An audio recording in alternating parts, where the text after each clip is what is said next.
कि कोई भी बिजनेस या फिर कोई भी कंपनी स्टॉक मार्केट तक कैसे पहुंचती है। हेलो एवरीवन, इस यूट्यूब चैनल पर मैं आपको इन्वेस्टमेंट से रिलेटेड आपको सभी जानकारियां दूंगा कि आपको अपना पैसा कहां इन्वेस्ट करना चाहिए कि आपको कम से कम टाइम पर एक अच्छा रिटर्न मिल सके। फिलहाल मैं इस यूट्यूब पर एक सेशन स्टार्ट करने जा रहा हूं जिसका नाम है स्टॉक मार्केट। स्टॉक मार्केट से मेरा मतलब ये नहीं है कि स्टॉक मार्केट के बारे में मैं आपको आज ही बता दूंगा कि स्टॉक मार्केट कैसे काम करती है और कैसे नहीं करती है, या फिर मुझे कौन सा शेयर आपको बताना चाहिए कि बाय करना है और कौन सा नहीं करना है। स्टॉक मार्केट से मेरा मतलब ये है कि मैं पहले आपको ये बताऊंगा कि कोई भी बिजनेस या फिर कोई भी कंपनी स्टॉक मार्केट तक कैसे पहुंचती है, वहाँ पे लिस्टेड कैसे होती है।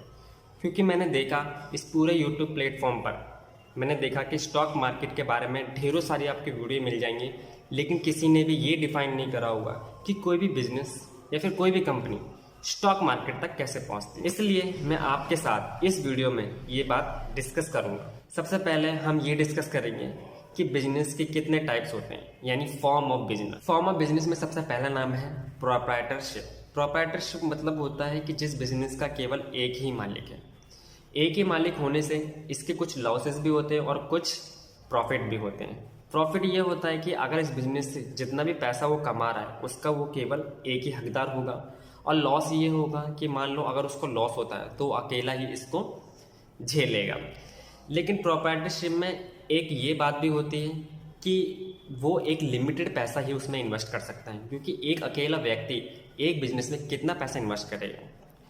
सो दैट दूसरी ये लॉसेस की बात होती है कि मान लो अगर उसके बिजनेस में बहुत बड़ा लॉसेस हो गया तो वो उसको अकेला ही बेयर करेगा, यानी इसकी अनलिमिटेड लाइबिलिटी होती है। अनलिमिटेड लाइबिलिटी का मतलब ये होता है कि मान लो अगर उसके बिजनेस में लॉस हो गया तो उसको अपने घर तक का सामान बेचना पड़ जाएगा। इसलिए प्रोप्राइटरशिप इतनी रिस्की होती है।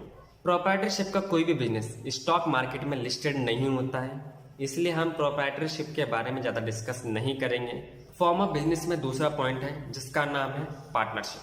पार्टनरशिप मतलब मान लो कोई बिजनेस है और उसको हैंडल दो या दो से ज़्यादा लोग कर रहे हैं तो उसका मतलब होता है पार्टनरशिप। लेकिन पार्टनर की भी एक लिमिट होती है जो 2 से लेके 50 के अराउंड तक ही वैलिड है।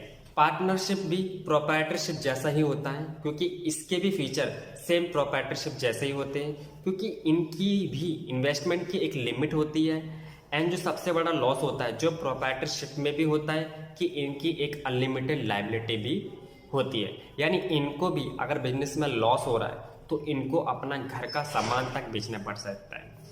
लेकिन इनका एक फीचर ये होता है कि पार्टनरशिप अपने आप को फर्दर इन फ्यूचर ये अपने आप को कंपनी में भी कन्वर्ट कर सकते हैं। लेकिन स्टॉक मार्केट में पार्टनरशिप लिस्टेड नहीं होती है, इसलिए इसके बारे में हम ब्रीफ में चर्चा नहीं करेंगे। फॉर्म ऑफ बिजनेस में तीसरा पॉइंट है कंपनी। कंपनी जो स्टॉक मार्केट में लिस्टेड होती है, इसलिए कंपनी के बारे में हम ब्रीफ से बातें करेंगे। सबसे पहली बात, कंपनी का फीचर ये है कि इनमें पार्टनर की कोई लिमिट नहीं होती। इट मीन्स ये लिमिट लेस होता है। और दूसरा फीचर ये होता है कि इनकी लिमिटेड लायबिलिटी होती है। लिमिटेड लायबिलिटी मतलब ये होता है कि मान लो बिजनेस में या फिर कंपनी में कोई लॉसेस हो रहा है, बहुत बड़ा लॉसेस हो गया, कंपनी का दिवालिया हो गया, तो कंपनी में जो भी शेयर होल्डर होंगे उनको अपने घर से कुछ नहीं देना पड़ेगा। वो सिर्फ उतना ही अमाउंट पे करेंगे जितने शेयर के वो मालिक होंगे। दूसरा फीचर ये होता है कि कंपनी का ऑनरशिप अलग हाथ में होती है एंड मैनेजमेंट अलग हाथ में होता है। ऑनरशिप जिनके हाथ में होती है उनका नाम होता है शेयर होल्डर। शेयर होल्डर क्या होता है इसके बारे में बाद में पढ़ेंगे। एंड मैनेजमेंट जिनके हाथ में होती है उनका नाम होता है सीईओ। सीईओ का काम होता है कंपनी को चलाना, कंपनी को फ्यूचर प्रॉफिट तक पहुंचाना, कंपनी को लॉस से बाहर निकालना। कंपनी के भी 3 फॉर्म होते हैं, जिसमें पहला नाम है ओपीसी। ओपीसी मतलब होता है 1% कंपनी, यानी ऐसी कंपनी जिसका केवल एक ही मालिक है। एक ही मालिक होने का मतलब ये नहीं है कि उस कंपनी के फीचर प्रोप्राइटरशिप जैसे फीचर्स हो।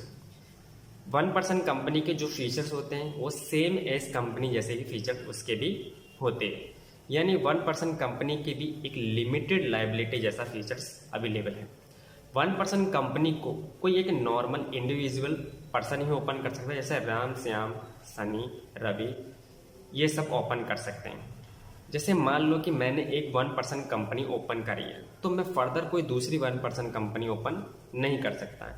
एंड 1% कंपनी स्टॉक मार्केट में लिस्टेड नहीं हो सकती, इसलिए हम 1% कंपनी के बारे में भी ज़्यादा डिस्कस नहीं करेंगे। फॉर्म ऑफ कंपनी का दूसरा पॉइंट है प्राइवेट कंपनी।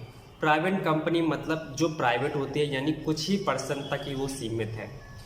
प्राइवेट कंपनी की फीचर्स लगभग कंपनी जैसे फीचर्स ही होते हैं, यानी इसकी भी लिमिटेड लायबिलिटी होती है, लेकिन इसमें एक पार्टनर की लिमिटेशन होती है जो 2 से लेकर के 200 तक ही अवेलेबल है। एंड प्राइवेट कंपनी भी स्टॉक मार्केट में लिस्टेड नहीं होती, इसलिए इसके बारे में हम ब्रीफ से डिस्कस नहीं करेंगे। तीसरी जो लास्ट जो कंपनी होती है जो स्टॉक मार्केट में लिस्टेड होती है, यानी जिसके शेयर आप बाय करते हो, जो है पब्लिक कंपनी। पब्लिक कंपनी वो कंपनी होती है जो सबके लिए अवेलेबल होती है, यानी ऐसी कंपनी जो सबसे पैसा लेती हो, जिनमें पार्टनर की कोई लिमिट नहीं होती।